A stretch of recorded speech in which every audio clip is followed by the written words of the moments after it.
¿Qué le parece si vamos a la presencia del Señor para que Él nos hable? Padre Santo, nuevamente ante ti. Padre, te damos gracias porque realmente cuando venimos ante ti, cuando venimos a tu presencia, Señor, tenemos la certeza que tú nos escuchas. Y tenemos la certeza que tú nos escuchas no, Señor, porque seamos buenos o seamos santos o seamos justos. En nuestra condición aquí en la tierra, Señor, estamos lejos de ser lo que debemos de ser, pero gracias, Señor, porque tú nos permites conocerte, creerte, amarte, y a través de ello, Señor, podemos tener entrada a ti, Señor, una vez que somos hijos tuyos. Y tú nos declaras justos, tú nos declaras santos, pero aquí en la tierra estamos lejos de serlo, Señor. Ayúdanos a entender la palabra que tenemos para hoy, que nos toque, que nos hable al corazón, y que tú seas el que mueva nuestras vidas hacia donde tú tienes que moverlas, Señor. Gracias te doy. Habla a tu pueblo, Señor, háblame a mí. Te lo pido en el nombre de Jesucristo, nuestro querido Salvador. Amén. Vamos a Marcos 15. Tal vez usted dice, pastor, vamos como el cangrejo, vamos para atrás. Ya habíamos leído esos dos versículos y otra vez. Bueno, pues es que, mire, Marcos le puso de detalles al asunto, que llevamos 3 años con Marcos, no podemos acabar con Marcos. Marcos 15, versículos del 14 al 15, Pilatos trata de dejar a Jesucristo libre. Pilatos les decía, pues, ¿qué mal ha hecho? Pero ellos gritaban aún más, crucifícale. Y Pilato, queriendo satisfacer al pueblo, le soltó a Barrabás y entregó a Jesús después de azotarle para que fuese crucificado. Esto lo hemos estado leyendo muchas veces, pero la declaración de Pilatos es interesante. Pilatos dijo, ¿qué mal ha hecho este? En otras palabras, no encuentro nada malo en Jesucristo. Es una declaración idéntica, con otras palabras, pero idéntica a lo que leímos en el Salmo 99. Jehová nuestro Dios es santo. Pilatos de otra manera lo está diciendo. Jesucristo es santo. No encuentro ninguna falla en Él. Y uno de los problemas que encontramos con la santidad, para empezar, es que la santidad de Dios no se puede medir. No hay manera de medir la santidad de Dios. Es santo. Punto. ¿Qué tan es santo? No se puede medir.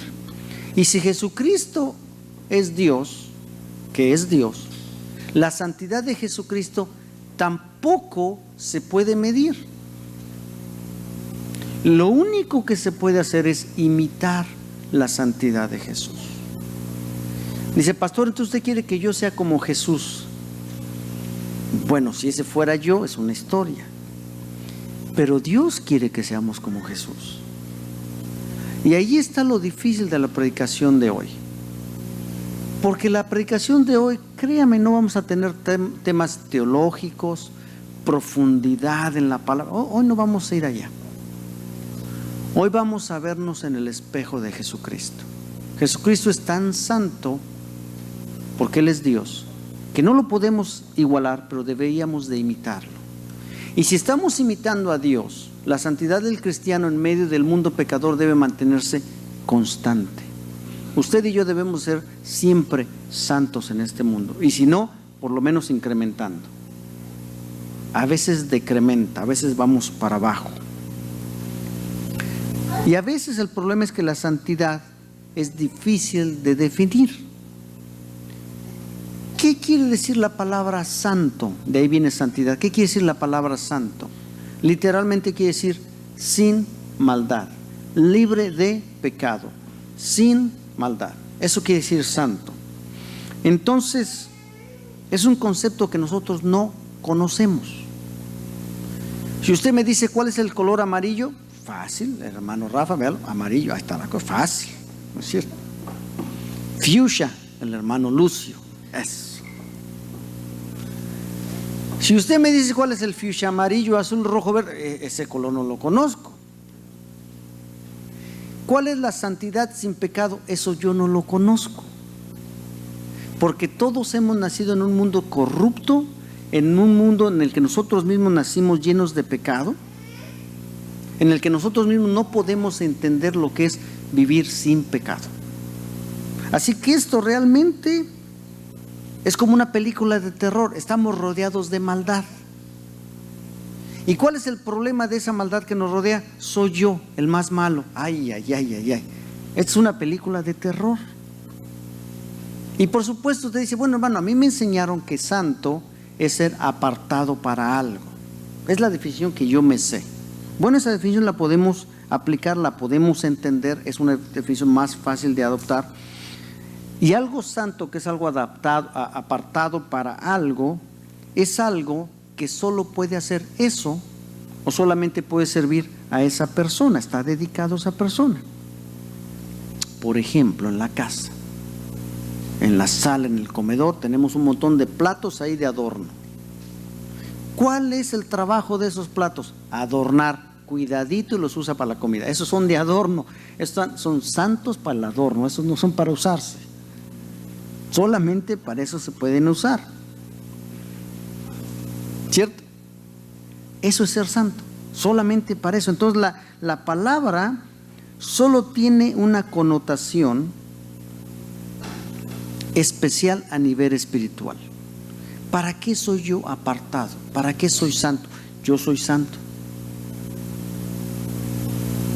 Solamente la podemos usar a un nivel espiritual, y a veces pensamos que el santo es el que tiene ese nivel espiritual, que qué bárbaro, que tiene ese compromiso, que cuidado, nunca falla, esa persona que está por encima de los demás a nivel espiritual. De hecho, a veces pensamos en religiones, no, típicamente la católica, pero no solamente la católica, pensamos en muchas religiones que tienen muchos santos, porque han dicho que esas personas han alcanzado un estatus de santidad, de compromiso tremendo. Y nosotros decimos, no, pues yo estoy lejos. Lo bueno que la iglesia cristiana no tiene santos. Bueno, hermano, le tengo sorpresas. A veces hablamos, vayamos al evangelio de San Marcos, ahí está el santo. Que San Lucas, que San Juan, que el San Apóstol.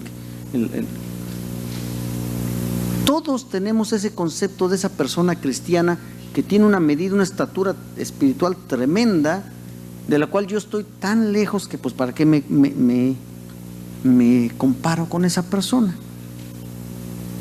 Si nos fijamos en la tradición de la iglesia, vamos a encontrarnos con personas en la historia de la iglesia que en su caminar con Cristo tuvieron un compromiso tremendo. Usted y yo fácilmente les podemos llamar santos, porque tuvieron un compromiso tremendo, y el compromiso fue tal que dieron su vida por Cristo. Imagínense qué compromiso. Preferirían morir que negar a su santidad. Claro que ellos, cuando leían la Biblia y Pablo dice, yo estoy muerto con Cristo, ya no vivo yo, ellos decían, yo también, mátenme si quieren. Nosotros, ay hermano, no abuse, espérese tantito. Sí, hay que estar muertos con Cristo, pero no totalmente, espéreme tantito. El gran problema, hermano, ¿cómo puedo medir mi santidad?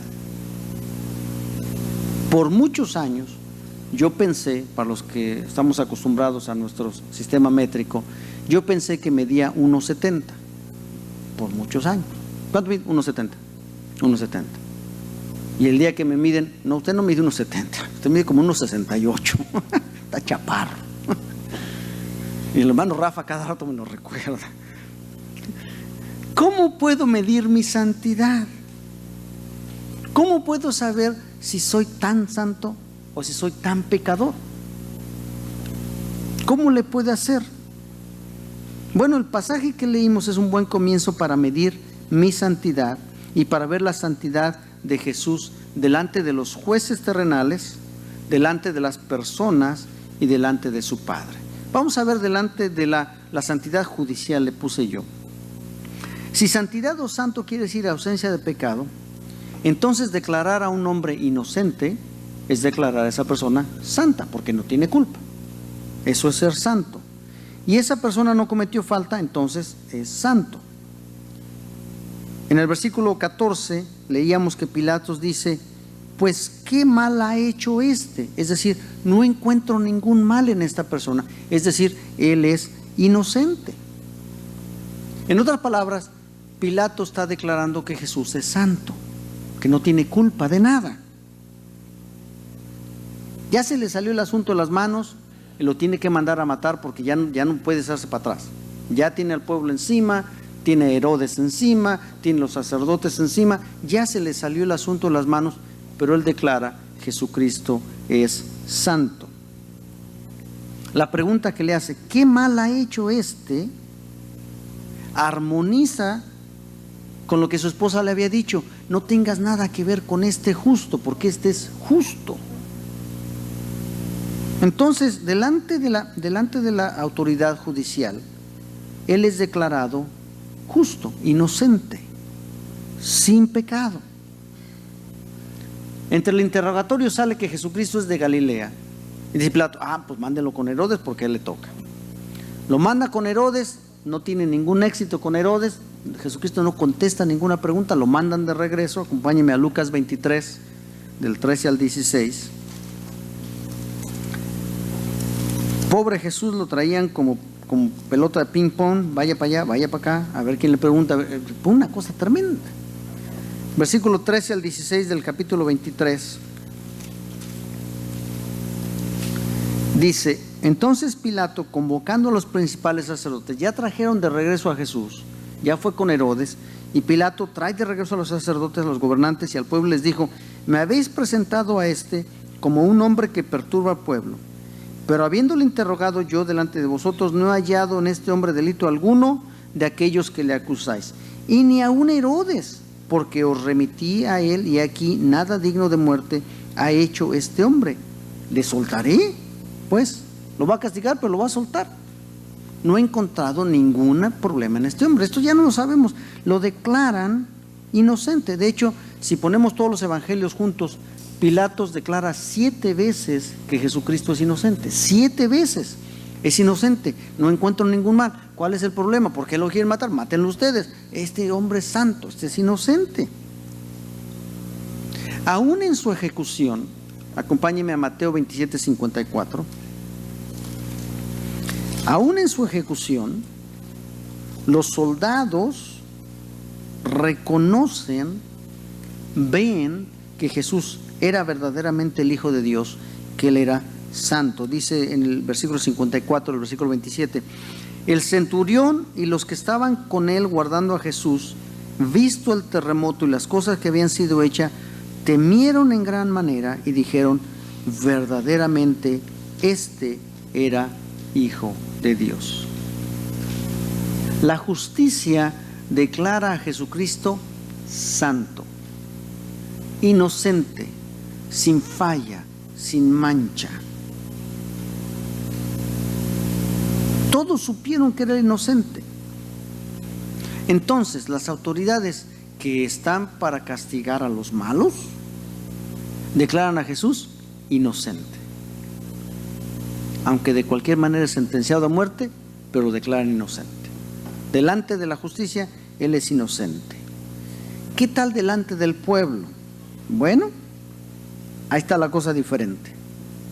Jesucristo, dicen algunos, que había derecho a matarlo porque había hecho una revuelta en el pueblo, que era un revolucionario. Hay una película que se llama El Revolucionario. Un revolucionario. Hizo y deshizo y, oiga usted, ¿será que él hizo y deshizo? ¿Qué hizo Jesucristo? Acompáñeme a Juan 5, del 16 al 18.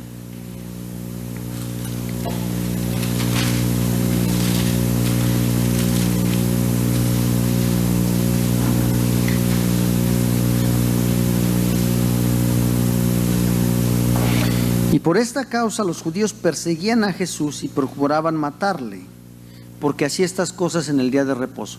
¿Qué hizo Jesucristo? Hizo cosas en el día de reposo. No hizo revolución, hizo cosas en el día. ¿Quién lo quería matar? Los sacerdotes. Y Jesús le respondió: mi Padre hasta ahora trabaja y yo trabajo. Por esto los judíos aún más procuraban matarle, porque no solo quebrantaba el día de reposo, sino que también decía que Dios, el Padre, era su propio Padre, haciéndose igual a Dios. Para un judío, el nombre de Jehová, el nombre de Dios, era tan sagrado que no se podía ni pronunciar. Se escribía sin vocales, no podía salir de la boca, no se podía pronunciar. Más aún decir que tu padre era el Dios mismo, una blasfemia tremenda para ellos. Pero Jesucristo no hizo nada. Él dijo la verdad. Pero para ellos, y de acuerdo a la ley de Moisés, Él merecía morir porque usó el nombre de Jehová en vano. Ellos están razonando desde el punto de vista de la gente. Acompáñenme de regreso a Marcos 2. Vamos a leer el versículo 5, después el versículo 10 y el versículo 11.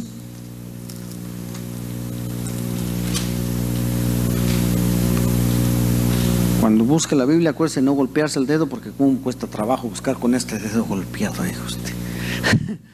Marcos 2, versículo 5, después versículo 10 y 11, dice así: al ver Jesús la fe de ellos, dijo al paralítico: hijo, tus pecados te son perdonados.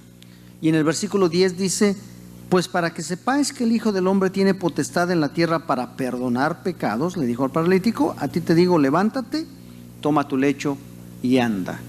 No solamente él dijo que su padre era Dios, no solamente eso, él dijo que él tenía derecho para perdonar pecados. Acuérdese que estamos bajo la ley de Moisés y que en aquel entonces solamente la persona podía llevar un animalito al templo y el sacerdote tenía que hacer sacrificio. Solamente el sacerdote podía hacer sacrificio para que Dios perdonara los pecados. Nadie tenía, y por ahí entre comillas, nadie tiene autoridad para perdonar pecados a nadie, solamente Jesucristo. Usted no puede ir delante de nadie a pedir perdóneme y ya me voy al cielo. Nadie tiene autoridad más que Jesucristo, porque solamente hay un mediador entre Dios y los hombres. Entonces Él viene y les dice: yo tengo poder para perdonar pecados. ¿Y quién es para decir que tiene poder para eso? ¿Y qué le dice? Para que vean que sí le perdoné los pecados, sana al paralítico y el paralítico se levanta, como muestra de que el paralítico había sido perdonado. Si Jesucristo no hubiera tenido poder para perdonar pecados, el paralítico no hubiera sanado, ahí se hubiera quedado tiradito. Pero Él tiene poder. Entonces la gente dice: de acuerdo a esto, Él merece morir porque nadie tiene poder para perdonar pecados. Y Él está diciendo que Él sí. En lugar de creerle, lo están juzgando. Juan 8 del 7 al 11. Le traigo unas poquitas, no traigo muchos versículos hoy. Juan 8 del 7 al 11. Le digo que este dedo no sirve. Juan 8 del 7 al 11 dice así: y como insistieron en preguntarle, se enderezó y les dijo: el que de vosotros esté sin pecado, sea el primero en arrojar la piedra contra ella. E inclinándose de nuevo hacia el suelo, siguió escribiendo en tierra. Pero ellos, al oír esto, acusados por su propia conciencia, salían uno a uno, comenzando desde los más viejos hasta los postreros, y quedó solo Jesús y la mujer que estaba en medio. Enderezándose Jesús y no viendo a nadie sino a la mujer, le dijo: mujer, ¿dónde están los que te acusan? ¿Ninguno te condenó? Ella dijo: ninguno, Señor. Entonces Jesús le dijo: ni yo te condeno, vete y no peques más. ¿Qué está haciendo Jesucristo aquí? ¿Está cuestionando la ley? No, está cuestionando la conciencia de la gente que está aplicando la ley. En otras palabras, ¿cómo te atreves tú a decir que esa persona merece morir porque pecó, si tú estás pecando igual? Está retando su vida espiritual de ellos. Jesús era digno de morir porque aplicaba la ley de Moisés correctamente. ¿Cómo así? Retando sus conciencias que no aplicaban la ley bien. Cuando estaba en el templo, Él les enseñaba con autoridad y la gente no podía hacer nada contra Él. Acompáñeme a Marcos 14,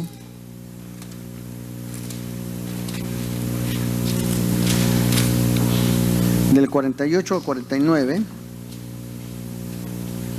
Marcos 14, 48 al 49 dice así: y respondiendo Jesús les dijo: ¿como contra un ladrón habéis salido con espadas y con palos para prenderme? cada día estaba yo con vosotros enseñando en el templo y no me prendisteis. Pero es así para que se cumplan las escrituras. Dice Jesucristo, se iban al templo y me escuchaban. Si tan mal les caía, ¿por qué no se iban del templo? No tome ideas. No le estoy dando ideas, hermano. Pero dice Jesucristo, si todos los días vienen a la iglesia a escucharme, ¿por qué no me prendieron allá? ¿Por qué no me bajaron del púlpito cuando yo estaba enseñando? Porque él enseñaba con autoridad, como alguien que sí hacía la voluntad del Padre. ¿Tiene sentido? Él es un Dios santo. Pero ellos no podían entender cómo era posible que un hombre fuera Dios. En otras palabras, ellos estaban como nosotros. Yo no puedo entender que usted me diga, yo no tengo pecado. ¿Cómo? Hermanos, que yo soy bien santo, yo no peco. 1 Juan 1:8 dice que si decimos que no tenemos pecado, somos mentirosos. 1 Juan 1:10 dice que le hacemos mentiroso a él si decimos que no tenemos pecado. Así que, hermano, no me venga con que no tenemos pecado. El único que pudo decir eso, sí, hermano, sí somos. El único que puede decir eso es Jesucristo. Jesucristo sí dijo, yo no tengo pecado. Yo soy el Hijo de Dios. Yo tengo autoridad para perdonar pecados. Yo tengo autoridad para usar la ley de Moisés como se debe de usar. Ellos no podían entender eso. Y lo más importante, que no podían entender que ellos eran parte del plan de Dios. Tenían que esperar a que Dios dijera, ok, ya lo pueden matar. Romanos 5:6, ¿qué dice? Si de hoy se le olvida todo, acuérdese de esta. Romanos 5:6. Y si se le olvida todo, llévese el papelito, está apuntado.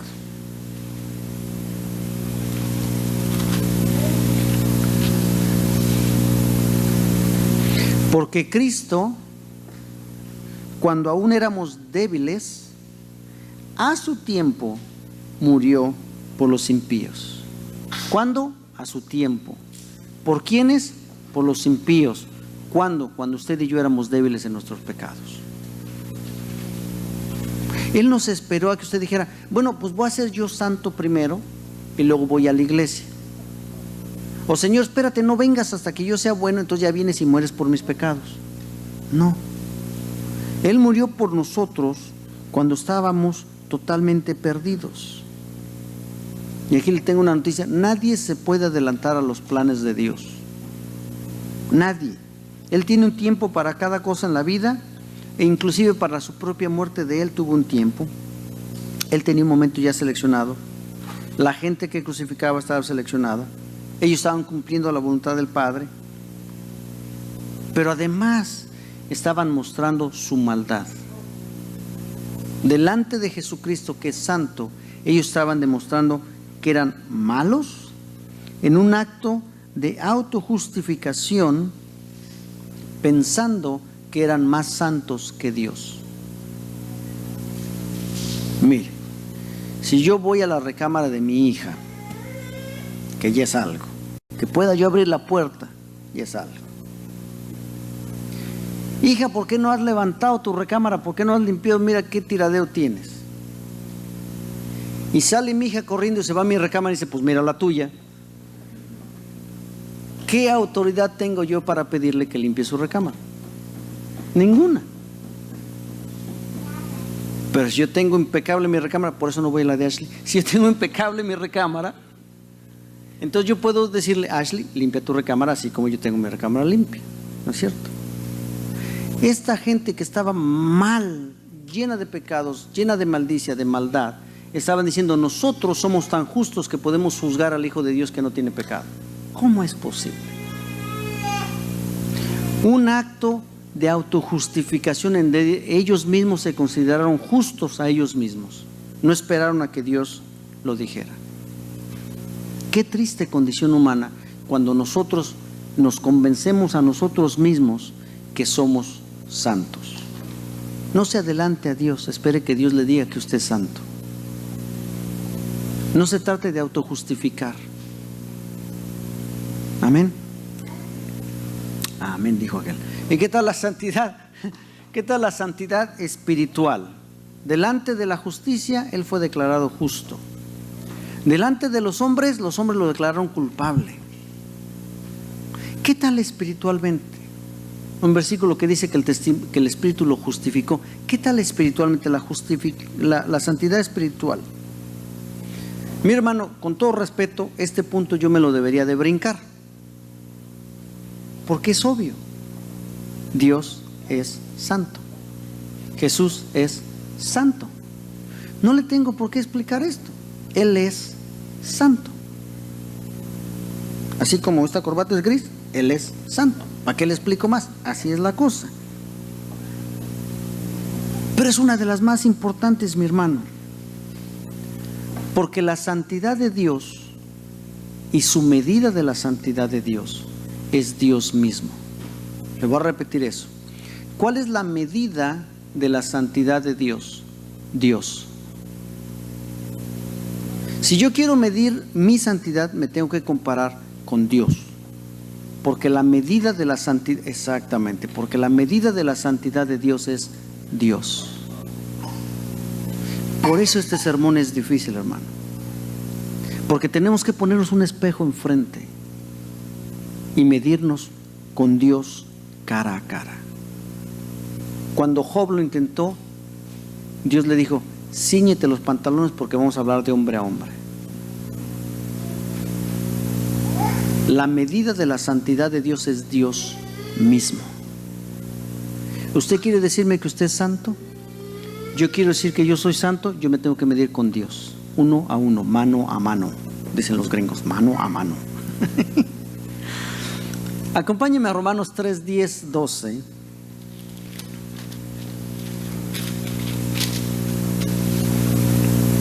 Romanos 3 del 10 al 12 dice así: como está escrito, no hay justo ni aún uno.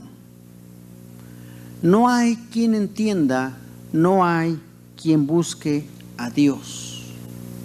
Todos se desviaron, a una se hicieron inútiles. No hay quien haga lo bueno, no hay ni siquiera uno. ¿Cómo dice? Pues ya nos dijo inútiles.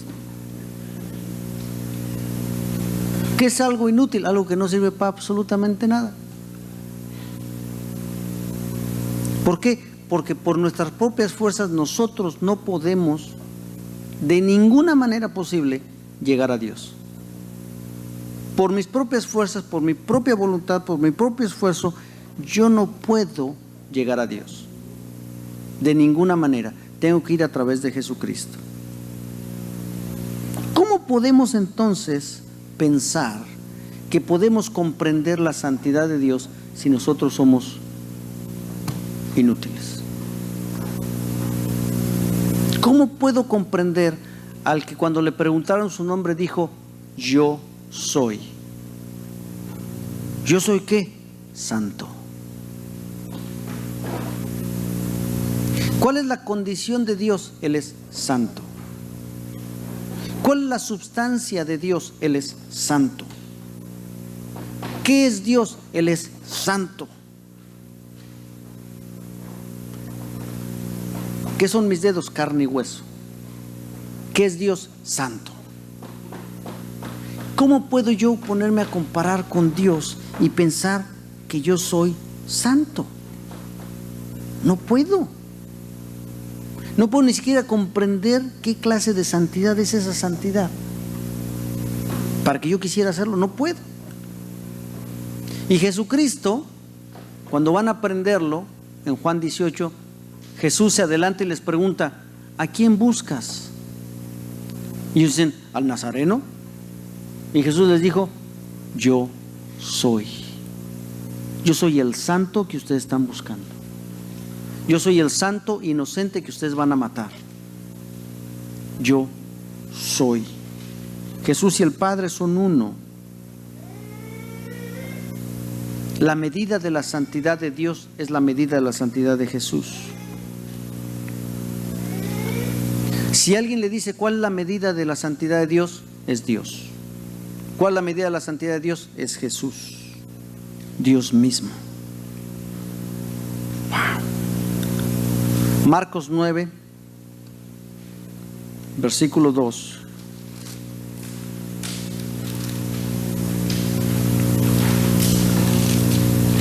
Oye, yo creo que nos tardamos mucho en Marcos 9, está toda rota la Biblia aquí en Marcos 9.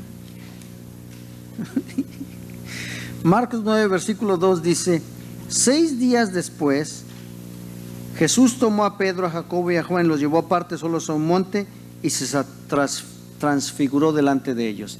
Y vea cómo empieza el versículo 3. Y sus vestidos se volvieron resplandecientes, muy blancos como la nieve, tanto que ningún lavador en la tierra los puede hacer tan blancos. ¿Cuál es la medida de la santidad de Dios? Algo que nadie en la tierra puede hacer. Tan blancos que nadie lo puede hacer. Versículo 7.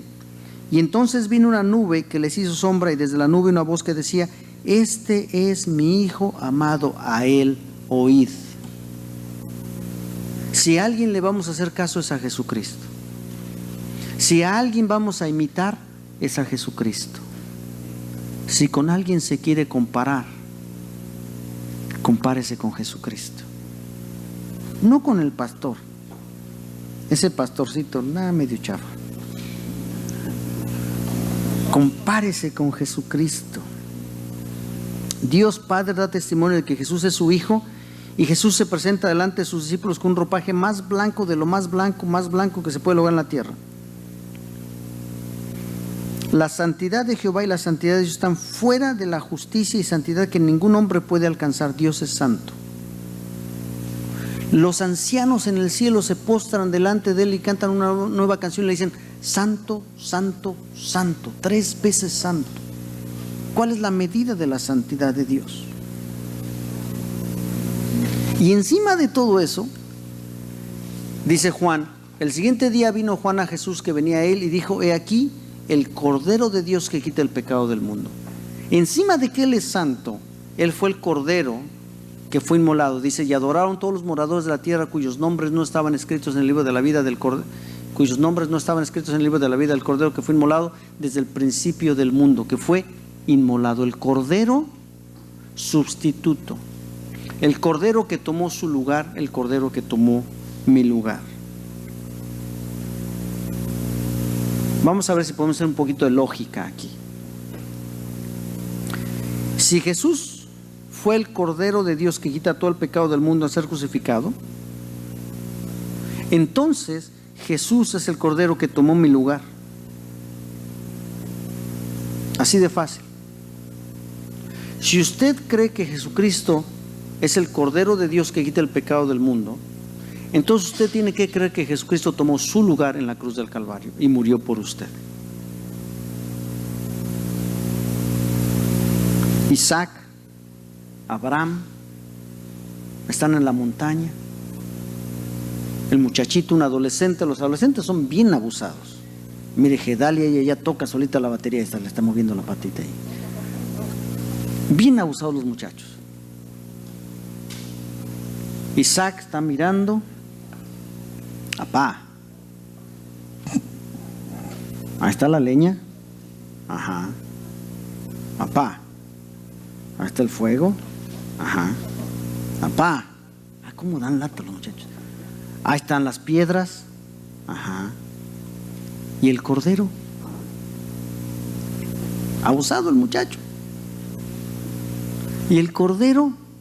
Apá, ¿a quién vamos a matar? A ti. ¿Qué dijo Abraham? Dios proveerá. Y lo dice: Dios se proveerá a sí mismo un cordero. El cordero inmolado, que fue inmolado desde antes de los tiempos, preparado para morir por nosotros, tomó mi lugar.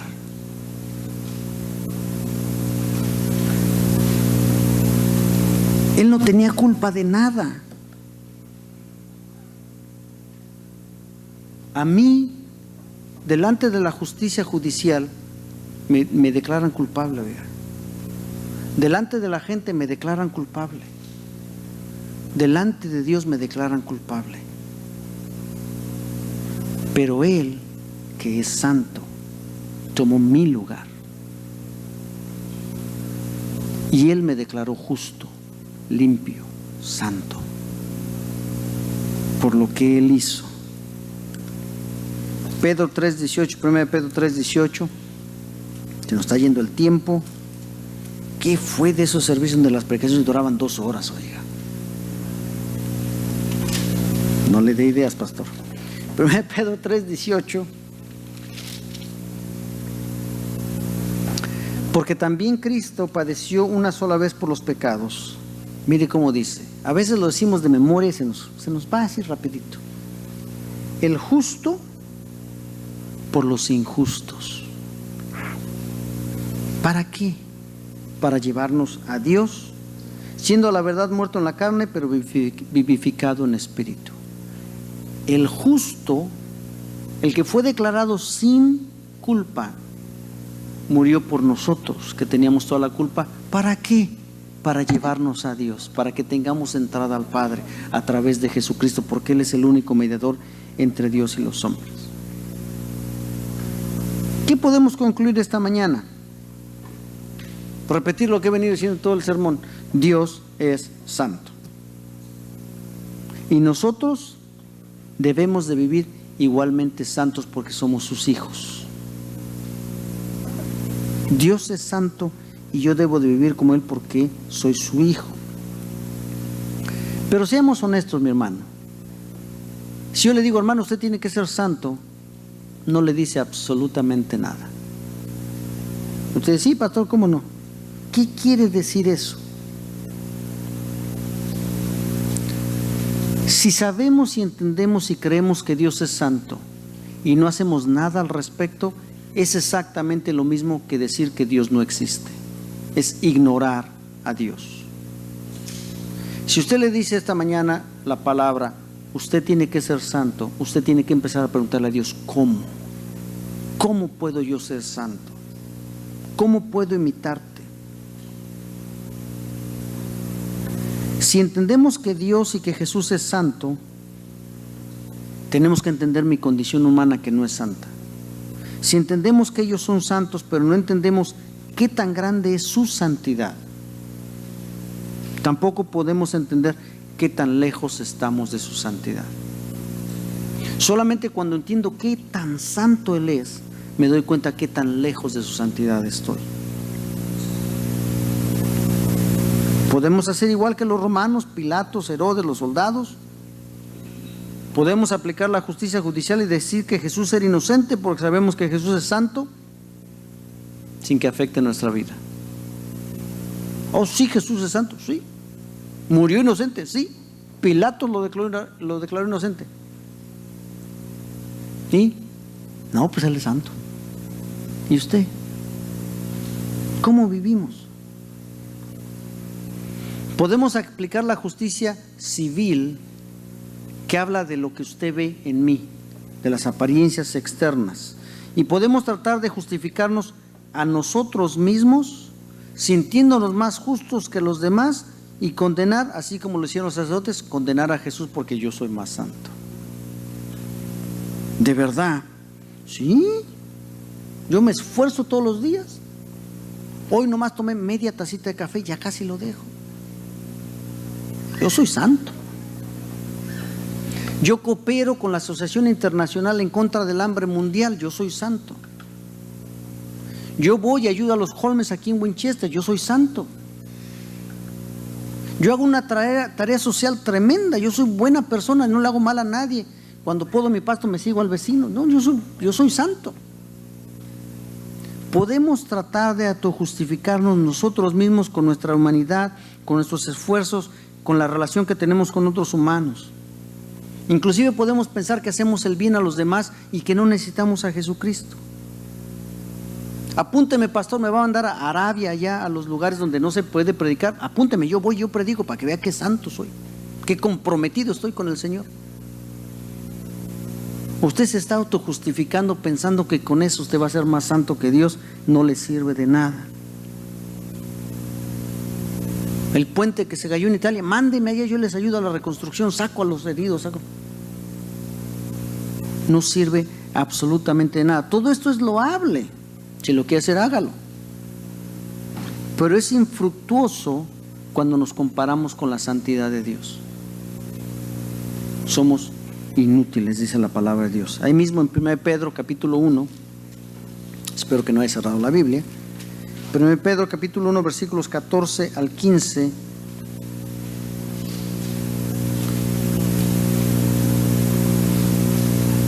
Como hijos obedientes, ¿somos hijos obedientes?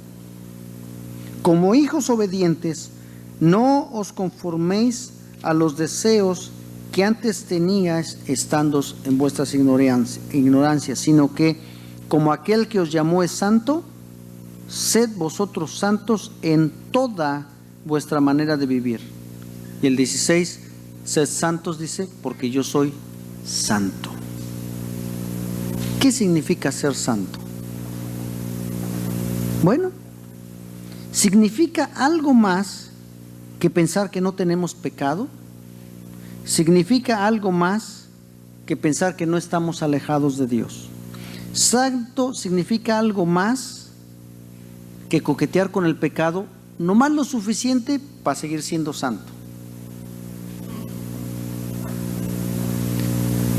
Ser santo significa que no coqueteo con el pecado. Ser santo significa que imito a Jesucristo. Ser santo significa que Él es el primero de mi vida. Ser santo significa vivir una vida que se pueda comparar con la vida de Jesús, que no tuvo pecado. Lo voy a repetir. Ser santo es vivir una vida que se pueda comparar con la vida de Jesucristo, que Él fue santo y no tuvo pecado. Pero no con nuestros propios medios, no con nuestros propios esfuerzos. Vivir una vida que se pueda comparar con Jesucristo por medio del poder del Espíritu Santo. Amén. No por medio de mis esfuerzos. ¿Con qué medida podemos decir qué tan santo es Dios? Con la misma medida con la que nos medimos a nosotros mismos y reconocemos que nosotros no somos santos, viendo a Dios. La medida de la santidad es Dios mismo y por lo tanto es inalcanzable por nuestros propios medios. En otras palabras, mientras usted y yo estemos vivos, nunca vamos a dejar este cuerpo pecaminoso. No se engañe ni trate de detener el tiempo de Dios. Sin embargo, nuestra santidad no depende de lo que vemos.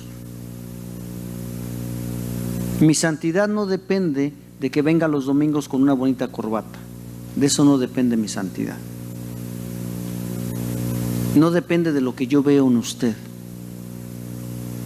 El hermano llega a la iglesia y ni puede entrar a la iglesia, que tiene una Biblia de este tamaño de estudio, de esas que pesan como 2 toneladas.